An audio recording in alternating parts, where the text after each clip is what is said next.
So hello to all those who are watching us. Bonjour à tous qui nous regardent. It's my great pleasure to welcome here at the Université Catholique de Lyon, Philip Clayton. C'est mon grand plaisir d'accueillir ici à l'Université Catholique de Lyon le professeur Philip Clayton. Thank you, Peter. Yes, it's great to be on the show. Well, it's great to have you with us. We've already spent a little bit of time together yesterday. After your arrival here at the university, you had a packed day yesterday with 2 seminars. I know. The university here really works people hard. It was 13 hours, I think, on my first day here. 13 hours? Well, don't go and contact your union about that one. But I was present for quite a lot of it, and it was extremely stimulating. Oh, thank you, Peter. So, for those who are watching, Philip Clayton is here for a variety of purposes, and has obviously been put to work in that way, talking about all sorts of issues which we're going to try and touch on in this, what I think will be a series of perhaps 4 10-minute interviews. Obviously, what has attracted the university to you is your record in the field of science and religion. Yesterday that you said for a couple of decades you have been Mr. Science and Religion, if I put it that way. And I'd like to know a bit about, how you got involved in this, what's been your experience, what have been perhaps your frustrations, your greatest achievements in the field. How do you feel about it now in 2017? Let me start with a personal story because it always makes it easier to understand. I was raised in an atheist household. My father was so opposed to God and religion, we could speak him as almost evangelical, evangelistic in his hatred of anything religious. And so I needed a form of teenage rebellion. And so when I was 14, I did the thing that would most make him unhappy. I became a Protestant Christian in a very dramatic way. So I knew that my father would be unhappy, and he certainly was. But although my father's unhappiness went away, this commitment of faith remained for me.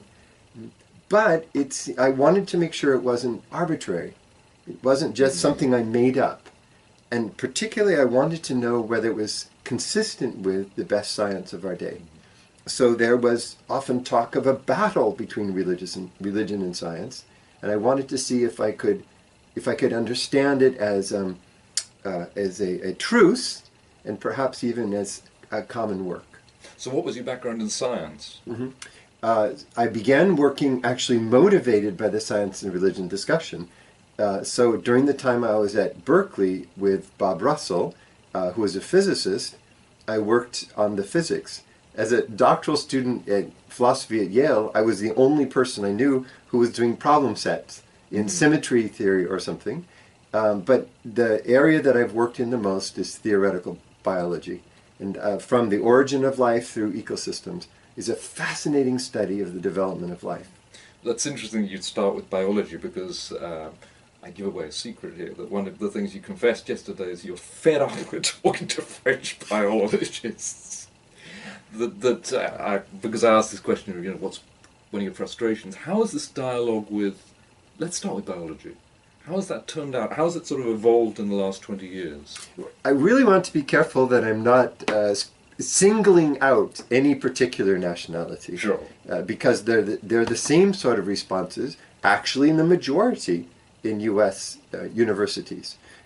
What I find disappointing is the claim that biological systems, evolutionary systems, can be explained in terms of physics or, more often, biochemistry. And I think the evidence is overwhelming, empirical but also theoretical evidence, that that's not true. I've published work with a man named Stuart Kauffman who helps to make this argument. And I think it's not true from the origin of life to the early development of single-celled organisms and all the way through primate and human evolution to the study of ecosystems. It's just not how biology works. So in other words, you're saying that a reductionist position, which will reduce biology basically to physics and chemistry, just doesn't tell the story. That's the beginning, but then in many different areas in biology, the same issues appear in different clothing, as it were. So for example, to explain the behavior of an organism only in terms of certain functions, or to view all of evolution as combat.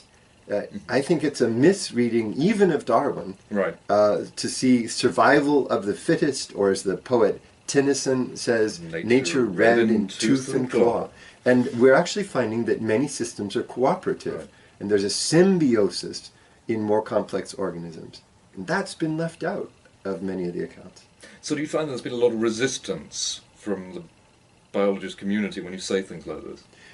Yes and no. So in the last 10 or 15 years, these new paradigms in biology are gaining more and more traction. Systems biology goes back to the 1990s. It was at one time the area of biology in which there were most grants and most advances. Systems biology is not reductive. It takes a system as a product of higher order wholes and also bottom-up causation. That changes the reductive model, let's say, of Richard Dawkins. So now you're into the emergentist world, in a sense. If you had to explain emergence in 1 minute, can you do it? Sure, yeah. Go.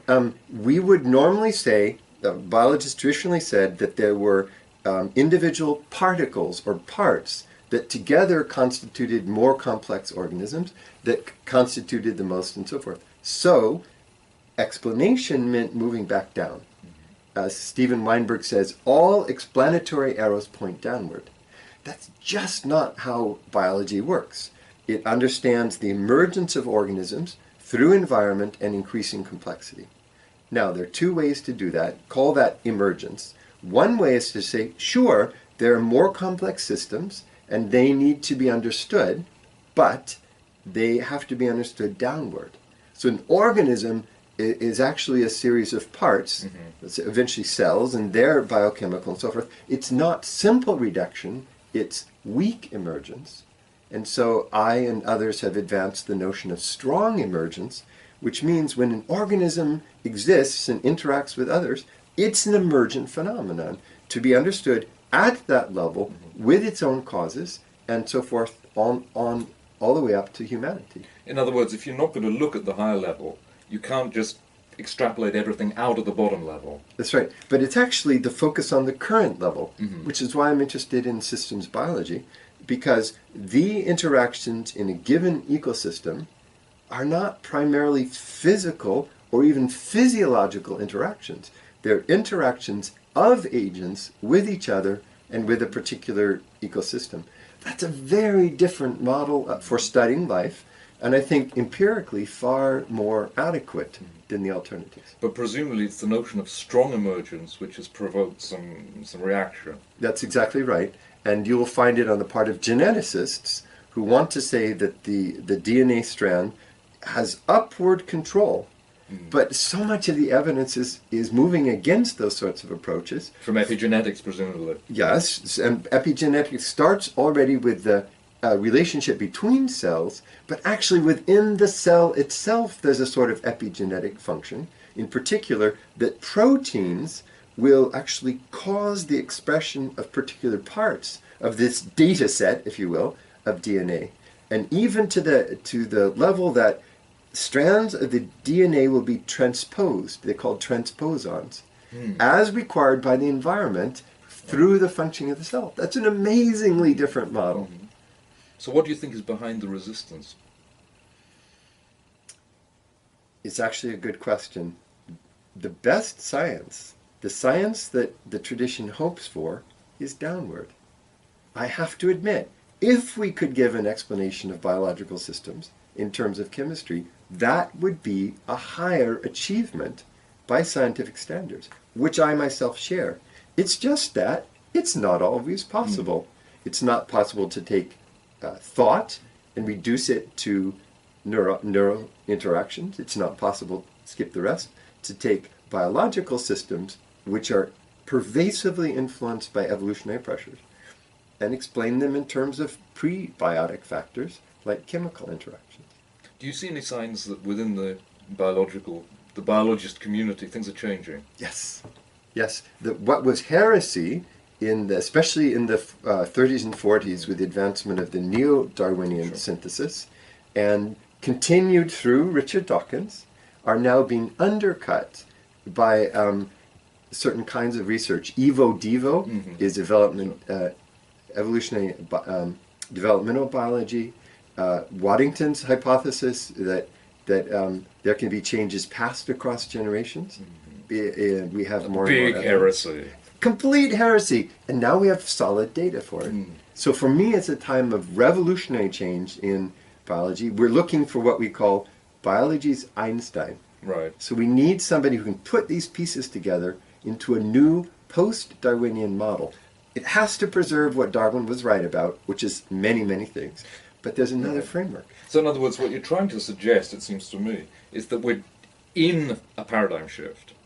But that, according to Thomas Kuhn, is the time of the biggest conflict. Yes. Because you've got this overlap of an old paradigm, which has worked for a lot of things, and for a lot of people as well in terms of their academic careers, and a new paradigm which is emerging from certain quarters, but which hasn't yet necessarily got the traction within the institutions to have displaced the old one. And so that's that's brilliant, actually, because for Kuhn's model of paradigms, what he said is we begin with anomalies.